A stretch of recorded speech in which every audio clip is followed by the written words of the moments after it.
BD news অ্যালার্টের আরও একটি সংবাদ সংযোগে আপনাদেরকে স্বাগতম।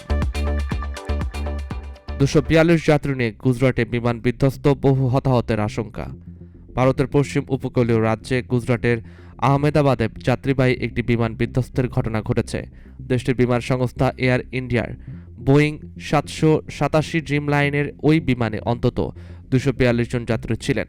এই ঘটনায় বিমানের বহু যাত্রীর প্রাণহানির আশঙ্কা করা হচ্ছে বলে দেশটির কর্মকর্তারা জানিয়েছে। দেশটির সংবাদ মাধ্যমে এনডিটিভির প্রতিবেদনে বলা হয়েছে, আহমেদাবাদ বিমানবন্দর থেকে 242 আরোহীকে নিয়ে এয়ার ইন্ডিয়ার ওই বিমান যুক্তরাজ্যের রাজধানী লন্ডনের উদ্দেশ্যে যাত্রা শুরু করেছিল।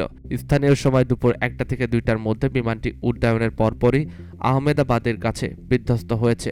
তবে বিমান বিধ্বস্তের এই ঘটনায় ঠিক কতজন যাত্রীর প্রাণহানি ঘটেছে সে বিষয়ে সুনির্দিষ্ট কোনো তথ্য জানা যায়নি।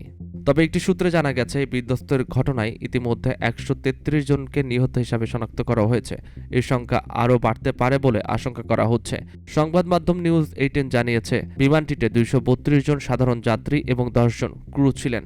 বৃহস্পতিবার 12 জুন দুপুরে আহমেদাবাদের সর্দার বল্লভভাই প্যাটেল বিমানবন্দর থেকে বিমানটি যুক্তরাজ্যের লন্ডনের উদ্দেশ্যে উড্ডয়ন হয়।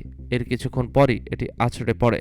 বিমানটিতে ছিলেন 169 জন ভারতীয়, 53 জন ব্রিটিশ, 60 জন পর্তুগিজ এবং 1 জন কানাডিয়ান।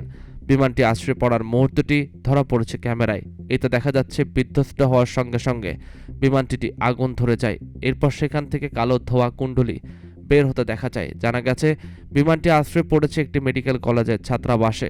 সেখানে এমবিবিএস শিক্ষার্থীরা থাকতেন।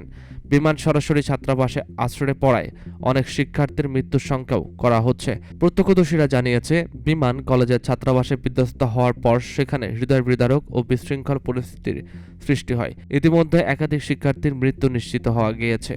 যদিও আনুষ্ঠানিকভাবে স্থানীয় সরকারের পক্ষ থেকে শিক্ষার্থীদের মৃত্যুর সংখ্যা নিয়ে কিছু বলা হয়নি, তবে স্থানীয় এক কর্মকর্তা জানিয়েছে, এ দুর্ঘটনায় অনেক তরুণের প্রাণ গেছে।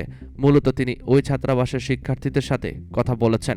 তিনি বলেন, আহমেদাবাদের ইতিহাসে এটি অন্যতম একটি কালো দিন। আমরা এত তরুণের মৃত্যুতে শোক প্রকাশ করছি।